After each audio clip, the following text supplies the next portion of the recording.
Hi guys, my name is David and welcome back to my channel. Today, before I get started on the video, let's just pick another random Christmas hot chocolate base drink thing. So let's just turn away and just pick one at random. So what one have we got in today's video? Gingerbread, and that's what it is. Got a picture of the Grinch himself wearing a Grinch shirt. Hopefully this isn't too overpowering with the gingerbread, but just give me a sec, let me make this and I'll be right back. Okay guys, so I have just made it. There is a slight gingerbread scent to it, so that's cool. So let's just put it down there and wait for it to cool down, because even though I love you guys, I don't want to burn my tongue. So for this video, as you can probably tell by the thumbnail, this is my November 2023 wrap up. I always think that no one's going to care when I do these videos, but they always seem to do better than I expect them to. So you guys must enjoy them. November was a really good month for me. It was a really good reading month for me. Didn't read as much or the things I would have liked to, but I read a good chunk of stuff in November. This is the pile of physical books I have got, which I'll go through in a minute, and also two things I read on my Kindle. And if I have any separate videos about any of these books, I will have it linked down below, and I'll put a lovely thumbnail up here somewhere so you can have a look. But if you want to watch any of the videos for any of these books I've done videos for, they'll be linked down below. So if you see me looking down, I'm just looking at my notes, so it will remind me about what readings and what stuff I've read. So the first thing that I read for November wasn't really on my TBR. It wasn't even on my radar. I found this one in a secondhand bookshop, or my favourite secondhand bookshop in my hometown, and I was just browsing, just looking through the shelves, as you do, and I came across this specific book, and the title certainly got my interest, and I picked it up and I flicked through it, and I was thinking, right, I have to buy this and read it. And because, as I said, the title grabbed me, and that is this. I don't really want to say gem. I don't know if gem is the proper word to use to describe this book, but it's definitely different. So this is the bumper book of Bunny Suicides by Andy Riley. I just want to clarify as well, guys, that I'm not saying in this video that this is a humorous subject. It was just the concept of this cartoon bunny, having all these horrific ways that it wants to end itself. So this isn't a storybook, guys. This is a picture book, and it has all these kind of scenarios that the bunny puts itself in, or bunnies, to end itself. One with a Dalek and Doctor Who, and it has like a rope around its neck, and it's on the TARDIS, and when the TARDIS disappears, the rope is going to come down, and you get the point with that. It is very gory, and it's not bloody, but with a cartoon bunny again, ending its life, it can get a bit gruesome, especially because your imagination kind of fills in the blanks about what's going to happen. Trying to find some other ones like this one with the carrot in the plug socket. You look at that and you fill in the blanks about what's going to happen. I think my favourite kind of part of this book was this kind of sketch from the Terminator, where the Terminator knocks at the door, comes in, looks inside, and the bunny just sitting there with Sarah Connor on a t-shirt and Sarah Connor and this little sign and points at the bunny because he knows that it's there to like, you know, find Sarah Connor and terminate her. And then the real Sarah Connor happens to be, you know, in the back and just wants to know who rang the like doorbell. I thought that was kind of humorous. But this book is not really dark. I mean, if you go into it overthinking it, that's going to be a very serious book and it's not funny. You're not really going to. I don't really want to say charm, but it's probably the best way I can describe this book. I mean, just a light-hearted read. I give it a 5 stars. I'm never going to read it again. I'm probably going to pass it on. But yeah, that's what I read. Next one was a poetry book, but this was in the form of a novel. So usually poems are, you know, short, 1 to several pages long, and they are usually standalone pieces. They don't really have any that continuous linear theme or storyline to them. They may have similar kind of things in common, but I've never really read any novel that is in poetry form. So this is a poetry book, but apparently all the poems are connected to each other and it forms a novel. This one is The Horror Show. You can't really read it. It's kind of hard to read. The title. I don't really want to try to pronounce the author's name. But I found this one on eBay. And after some debate, because I knew that it was a poetry book, that was a novel, as it says it there. I wasn't sure whether I was going to like this or what I was going to think of this, but it was okay. I have no idea what I read. Have no idea what I thought about it. It was okay. I'm not going to read it ever again. Am I kind of disappointed that I bought it? Not really. It wasn't overly expensive. It was a bit more than I would have liked to pay, but not by much. I give it a 2.5 stars, a middle of the road score for me. It wasn't really my thing. I still enjoy reading poetry, especially horror poetry, but in its traditional form. If you have any more recommendations for novel poetry, then comment them down below. But this one was, you know, a middle of the road book. Next was a book that I was going to read during December, during this month, but because the whole Christmas thing in November was kicking off because Halloween was over, and the day after Halloween it's Christmas time and everyone's got their decorations up and the music's going on and it's all kicking off. So I thought, you know, I'll read this book during November, and that was The Nightmare Before Christmas.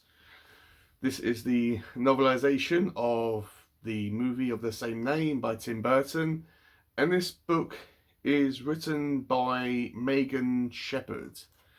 This is more or less exactly like the movie.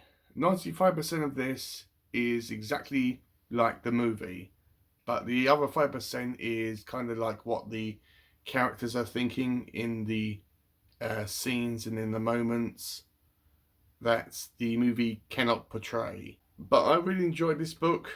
It's not one that I'm ever going to read again. I've read it. It's satisfied that itch. It wasn't overly expensive, so I've no worries about passing this one on. I'm more satisfied to watch the movie, and there is I wouldn't say a spin-off. It's more of a sequel called Long Live the Pumpkin Queen, which is a standalone sequel sort of to this novel and the movie. But I enjoyed this book. It was a fun story. Still got my bookmark in it. And yeah, you don't really need to know what this is. I think everyone knows what this is. It's a classic Christmas movie. So I rated this one a 4 stars out of 5. It would have been easy to give this one full marks, but I didn't really want to. I wanted to be fair with it. I mean, would I have preferred the movie to the book? Not really in this case, because they were more or less the same thing.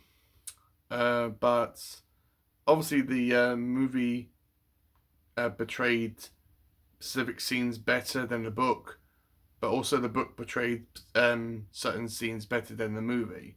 So they aren't really better or worse than each other. But if you find this one by Megan Shepherd, yeah, I mean, I would give it a go, especially if you're a fan of the movie. Also, I haven't done a video on this one yet. I am thinking about doing one maybe during December time. Not sure, but I might do. Next book that I read, which I read on my Kindle, which was sent to me from a small author, which was called A Wizard's Dream. I'll put the cover up on the screen. I have done a video on this one.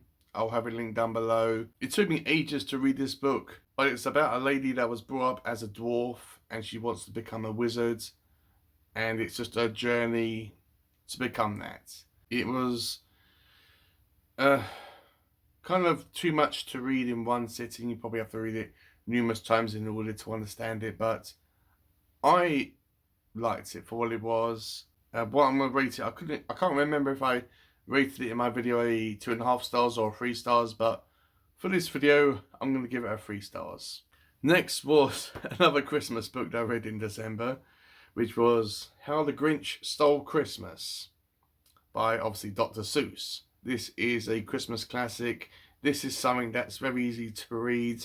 You can probably read this on one sitting on the toilet or on the john or on the porcelain throne or whatever.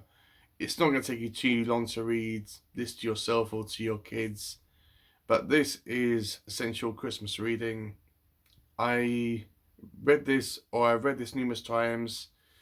Can't remember how much or how many times I've read it, but I'm very familiar with the story and also the numerous movie adaptations of this book. And I don't really have to explain what this is about. But I like this book. I like the charm of it. I like the simplicity of it. I like it how it doesn't overthink it or overstay its welcome. It knows what it wants to portray and it does it very well. And I can see myself rereading this throughout numerous other Christmases and never getting bored of it. This is, in my eyes and in my mind, essential reading during Christmas time.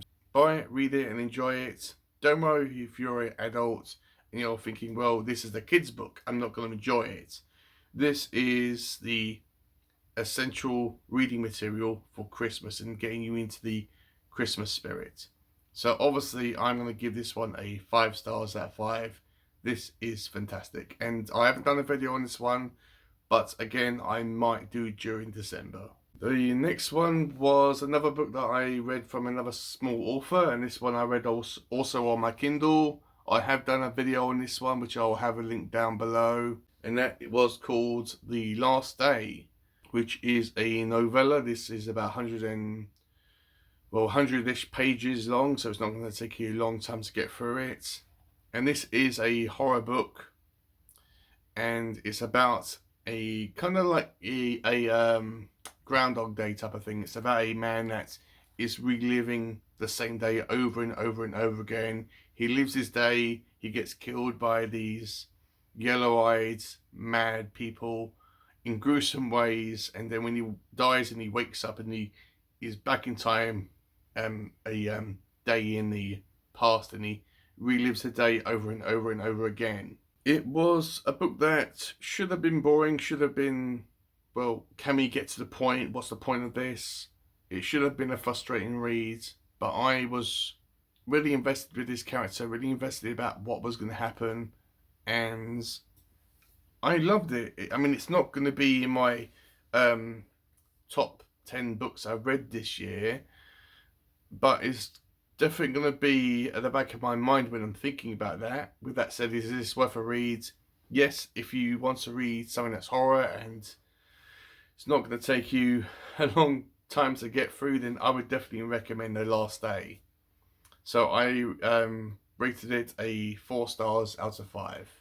And the last thing I read during November was this book, Samman Slim by Richard Kadri.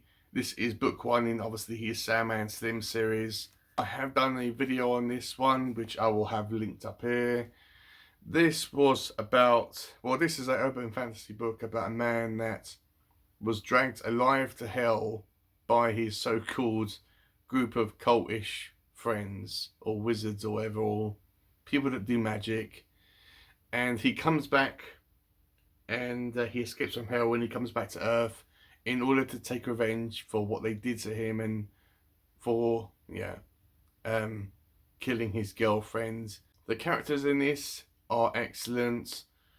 The kind of this whole ride of this book was an epic journey, and I can't wait to read the next books in this series.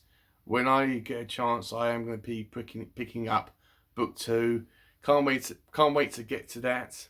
But if you want to know my kind of full thoughts on this book, click on my video and it'll tell you what more stuff about this book. But I really enjoyed this book. This was a excellent read. I was tempted, in fact I did give it 5 stars on Goodreads, but after thinking about it, I give it 4 stars. Not saying that it wasn't a good story or anything like that, it's just that I wanted to be fair with the book. So I rated Samman Slim by Richard Kadri 4 stars. I've only read 2 things by Richard this year. Not sure if I'll be able to squeeze in book 2 by the end of the year, but he's quickly becoming a favourite author of mine. Which is weird because coming from a fan of horror, he's not really a horror writer, but his stuff is kind of got sprinklings of horror in it. So guys, that has been my video. Let me know, what did you think about this? Have you read any of these books? What did you think about them? And yeah, let's just have a conversation down below. Let's just try our gingerbread hot chocolate now. It should have cooled down by now.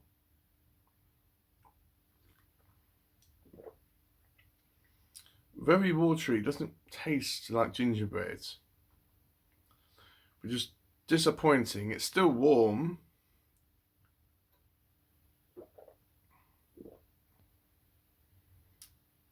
And it has a slight